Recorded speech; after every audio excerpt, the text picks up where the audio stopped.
Bilbila keenya akkamitti xalafamuu sabirraa bilbila namaasii akkamitti xalafnaa bilbila xalafame mootii akkamitti isa xalafameeru jalaatii haqnaa isa jedhamu wal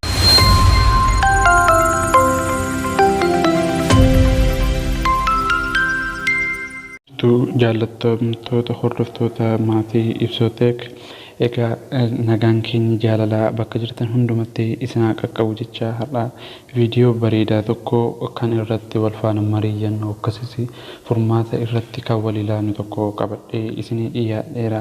Egaa namoonni maatii kanaaf yookaan immoo yuutuubii kanaaf haaraa taatanii gamanumaan sabskraayibii cuqaasuudhaan akkasuma mallattoo deebilii sana tuquudhaan yeroo hundumaa viidiyoo nuti gadhiisnuuf viidiyoo babbareedaan akka isin qaqqabu gochuu dandeessu. Itti aansuudhaan immoo laayikii cuqaasuudhaan viidiyoo kana akka nu cinaa dhaabbattanii babbareechatanii gamanumaan isin gaafannaa. Egaa har'a kan qabannee dhiyaanneerru viidiyoo bareedaa tokkodha. Egaa viidiyoo kanas hamma dhumaatti akka nu wajjin daawwattan gamanumaan isin affeerra gara viidiyootti ceena. Jaallattoota hordoftoota maatii ibsooteek har'a kan isinitti agarsiisu akkaataatti akkamittiin namni bilbila keenya nu jalaa xalafuu danda'a.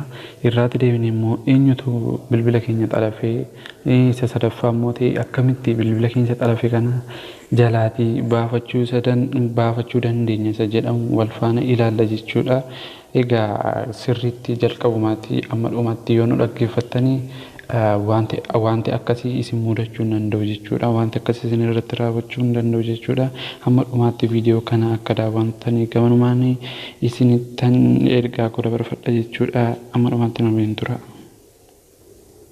Egaa viidiyoo har'aa keenya irratti kooddota ta'e tokkotu jira. Kooddii naannoo afuriitu akkasitu jira, 4x3tu jira. Egaa kooddii kanaan fayyadamuudhaan yeroo baay'ee namoonni silkii keenya haakkochuu kan isaan danda'an jechuudha. Egaa kooddii inni jalqabaa akkaataatti namoonni bilbilli keenya xalafuu danda'an inni jalqabaa star 21 saniin booddee bilbila isaanii galfatu jechuudha. Gaafa bilbila keenya xalafanii jechuudha. Innis fakkeenya hankoo irratti isinitti agarsiisa. Haala isaa hamma dhumaatti akka gamanumaan dhaggeeffattanii ilaaltanii asumarraan isin affeera akka adda hin baane. Sanaati achi kanuma qofa barreessuudhaan itti daawwalu jechuudha. Sanaati achi call forwarding unconditionally registered ta'eera galmaa'eera bilbilli kuni forwarded isinii ta'eera gaafa namni isinitti daawwalu haala kanaan forwarded isinii ta'eera jedha. Kun irra keessaan meeseejiin galeera call forwarding all voice calls jedha. Bilbilli keessanii voicing kamiyyuu daawwalame nama biraatti hin darba isa jedhamudha jechuudha. Egaa kana eenyutu bilbila keenya bilbila maaliitu bilbila isa kamtu forward godhateera jennee salphaatti baruu dandeenya. Innis star masalaal jennee lakkoofsichuun isa dura 21 masalaal jennee irratti dabalu qofaadha. Sanaati achi bilbila namticha isa call forward godhatee kunuuti nu baasa jechuudha. Sammaadha. Kanammoo akkamitti balleessina isa jedhamuu fi deebine masalaal 21 masalaal jennee kanuma irratti qofa dabaluudha. Sanaati achi haala kanaan irreessinuu godha jechuudha. Bilbila isa forward nurraa godhate irraati nu balleessa jechuudha guutummaan guututti.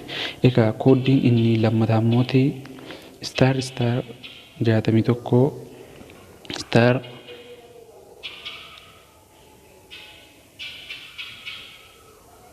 haala kanaan inni lammaffaa immoo jechuudha. Inni kun xinnoo isa duraarra 21 irraa baay'ee cimina qaba jechuun aktiiviidha yeroo hundumaa jechuudha.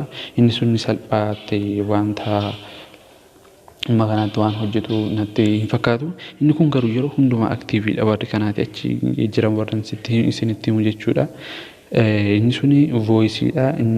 Kun xinnoo ulfaata jechuudha. Egaa wal wajjin haa ilaallu.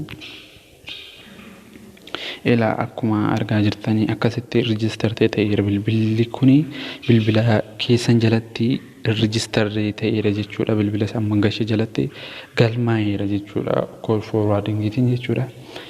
Kana eenyutu kool foorwaardii jala isaa gashate isa jedhamuu fi ammas isumaan ilaalla jechuudha. 61 masalaa jennee sanaati achi irratti dabaluu qofaadha. Akkuma silaa kunooti inni kun immoo sa'aatii isaa wajjin yoomii ani inni kool foorwaard goote isa wajjin sa'aatii isaa wajjin isinii baasa jechuudha. After 20 second bilbilli kun kool foorwaarding koolii keessanii isin jalatti xalafeera jedhee nutti hima jechuudha. Kana deebine akkamitti balleessina isa jedhamuuf akkuma duraama masalaalee 261 masalaa jennee irratti dabaluu qofaadha. Haala kanaanis ofirraatti irrees goona jechuudha. Inni sadaffaa akkuma duraama kunis 67 star ani bilbila fakkeenya isinitti agarsiisuudhaaf bilbila kana gasheen isinitti agarsiisa. Sanaa jechi haala kanaan reejistartii ta'a jechuudha. Ammas akkuma silaama isa kanas haala kanaan ofirraatti eenyu akka bilbila keenya xalafee akkas haala kanaan ilaaluu dandeenya. Deebinee akkamitti ofirraatti balleessina isa jedhamuufis haaluma salphaadhaan ofirraa balleessina masalaa 67 masalaa jennee haala kanaan ofirraatti balleessuu dandeenya jechuudha. Egaa kanarraan kan wal qabate kool foorwaardingi kana yoo irraanfanne walii galatti takkuma isa 21tiinis barreessa 61tiinis 67tiinis koodiin biraas jiraate koodii biraatiinis isa galmaa'ee takkaatti guutummaa guutuutti hamballeessu jira jechuudha. Innis masalaalee 2 masalaa jenne kanarratti yoo dawwalle kool foorwaardingi kan ta'e koodii kamiin hundumaa hin balleessu jechuudha. Haala kanaan egaa viidiyoon kun akka isin fayyadu baay'een waan isin jedha jechuudha. Ammuma iyyuu haala kanaan ofirratti ilaaluu dandeessu. Akkasitti gaafa ilaaltanii viidiyoon kun waan salphaa isinitti fakkaachuu danda'a. Garuu immoo namoonni hedduun biyyoota gurguddatan keessatti kan isaan rakkatanidha. Bilbilli isaanii xalafamee akkamittiin balleessuu danda'a isa jedhamu yeroo hundumaa kan gaafatanidha jechuudha. Haala kanaan ofirraatti balleessuu dandeessu. Gaaffiif yaada yoo qabaattanii hojii kanarratti yaada naaf laachuu yoo barbaaddan koomentii naa gochuu dandeessu. Horaa bulaa deebanaa.